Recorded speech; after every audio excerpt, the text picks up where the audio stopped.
That was the president talking about the ongoing battle right now in the U.S. Senate over the immigration bill. He said, I'm asking all senators in both parties to support the Grassley bill and to oppose any legislation that fails to fulfill these four pillars that he talked about during his State of the Union address, including opposing any short-term Band-Aid approach. Said the overwhelming majority of American voters support a plan that fulfills the framework's four pillars, which moves us toward the safe, modern, and lawful immigration system that people deserve. Now, this is the bill that was put out by Senator Chuck Grassley. It pretty much talks about, it does give on DACA for about 1.8 million illegal immigrants and 25 million for border security. I assume that's being paid up front, or else I wouldn't do any deal that doesn't give you the money up front.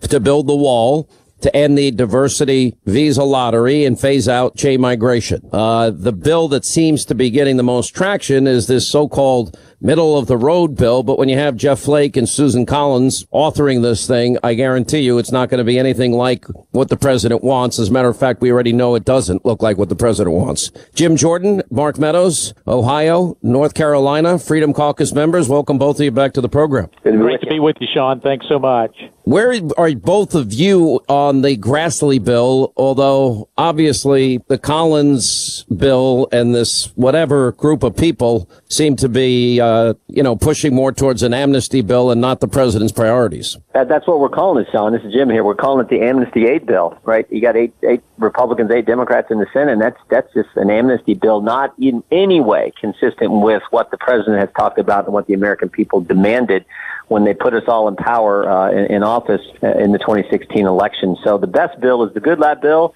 The second best one is the Grassley bill, but the one that needs to pass in the House is Chairman Goodlatte's bill, because it does all the things the president talked about, plus sanctuary city, plus E-Verify, plus Kate's Law, all those things that make sense. Those are elements that are contained in Chairman Goodlatte's legislation. And what do you think, Congressman Meadows? I'm looking at this and I'm like, here we go back to the same thing every time, and that's capitulating to the Democrats on every single bill. I don't think the Democrats want a bill. I think that at least up to now that the polls have been changing, the president's popularity is now at a high. You look at the generic ballot numbers, they have moved very heavily in Republican direction. I think certainly the economic bill passed at the end of the year the tax bill had a big part to play in it. And I think actually if this comes down to a debate, the winning issue is securing the borders and securing them first. Well, it is. And this is an issue that obviously the president defined himself different than all the candidates that he ran against. And the American people spoke in November. They said, what we want is someone who will actually address this problem. The president has been consistent with that. And yet we see over in the Senate right now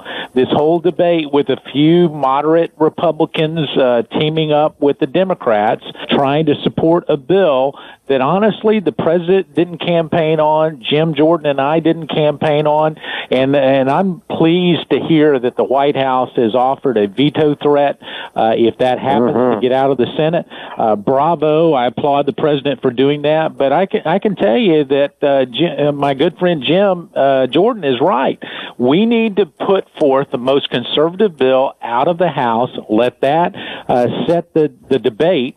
And if we do that, I think that we'll get a bill that supports the four pillars that the president has outlined. Okay, what about there are a lot of people. We always get the tax increase, the spending increase, and we never get the spending cuts. That's always 10 years down the line, and it never happens. You always get the amnesty going back to 86, 96, 2006. You always get some type of concession for people that didn't respect our laws and sovereignty, but you never end up getting the walls built and the border secure. How do we ensure that, regardless of how this all turns out, that wall gets built? I think, number one, it's good for the country, and it makes sense for the country. And number two, it's good politically, because it'll be the first time we ever got done what we said we were going to get done. Yeah, Sean, you're exactly right. The American people are not going to tolerate that once again.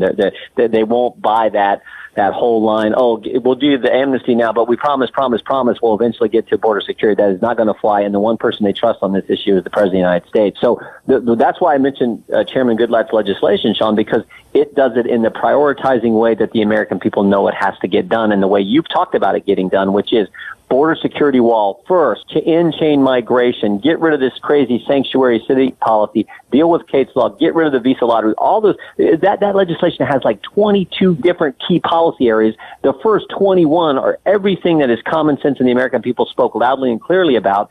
And then the last one says, and oh, by the way, we're also going to address the DACA situation. That's done in a prioritizing fashion and manner that is consistent with what we were elected to do. So that's why Mark and I, for the last several weeks, we've been pushing the Goodlatte legislation. We tried to ramp up the talk about that because that's the one that we need to get done. And as Mark said, where is the leadership on this, though? Where is Paul Ryan? They finally whipped it. But let's hope they put the full strength of the leadership behind the whip and start persuading people this is the right thing to put down first because it's consistent with the American people to believe. Why would you let Susan Collins and a bill with Senator Flake go through with only Democrats and say somehow this is what we're going to pass on? Their plan is, okay, they're going to pass DACA. They're going to provide $25 billion, they say, for border security, but we'll only give you $2.5 billion. This is over 10 years. That sounds to me like John McCain's proposal. Well, let's study it in the year 2020. Well, that's just a way of punting the problem down the road like they always do. That's the same old Washington swamp.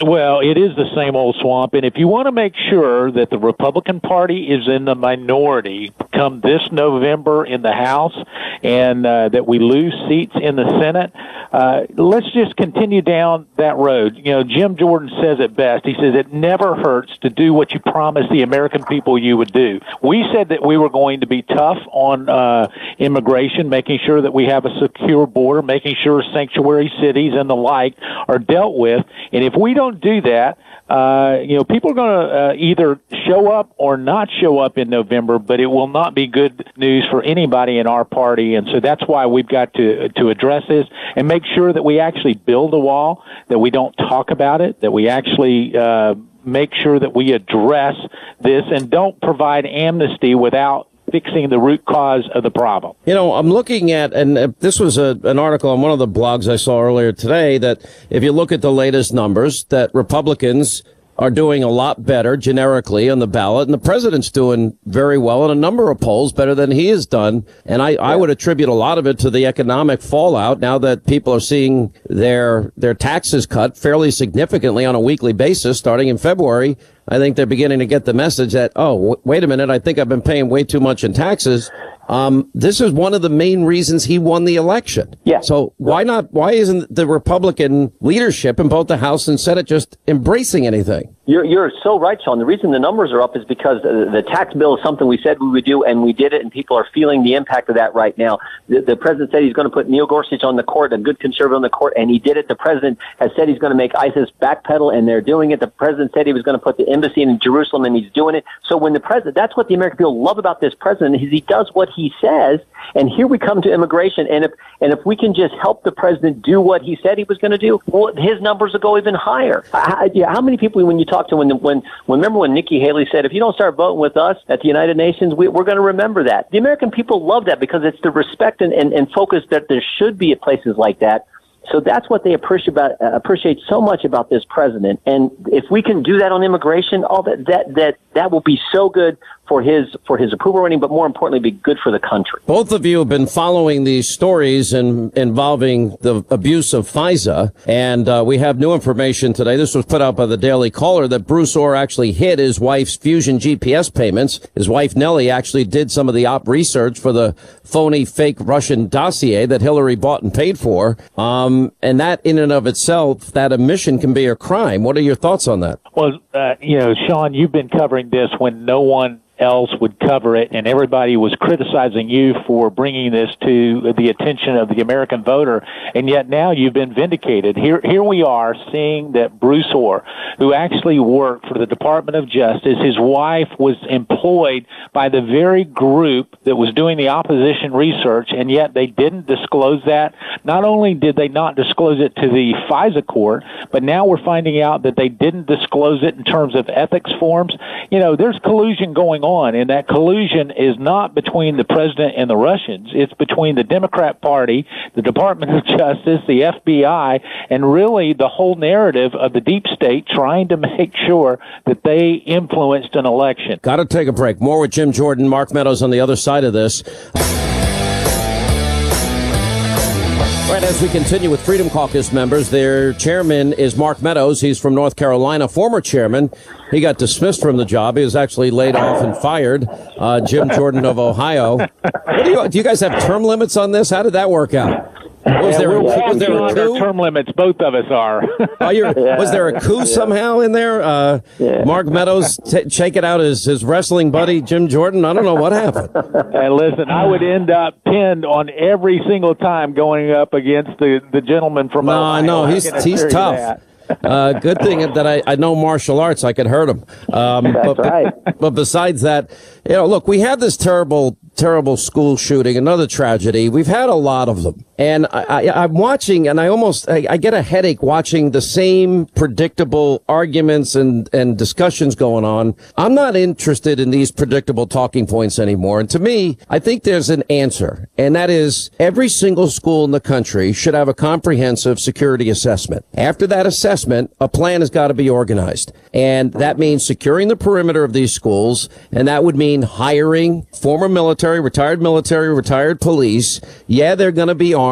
Yes, it can be concealed, but there is a way to safeten the environment in these schools and prevent some of these tragedies and at least minimize them if, God forbid, they break out. Agree or disagree, Congressman Jordan? Yeah, I think you're right, Sean. There's so many churches now are doing the same thing. They have a plan in place, and they have some of their parishioners who have their concealed carry license are actually coming to church with their armed but obviously concealed as a way to hopefully if something terrible like this ever happens at those locations, they're better equipped to deal with it. I think you're right. We may have to step this up and figure out the safest possible way to deal with evil when it raises its ugly head, like we saw again yesterday in Florida. Yeah, Congressman Meadows. Yeah, I think the other interesting aspect is when we look and we talk to law enforcement officers, they understand how to secure our schools, and basically it's a resource issue. School resource officers, metal detectors and the like.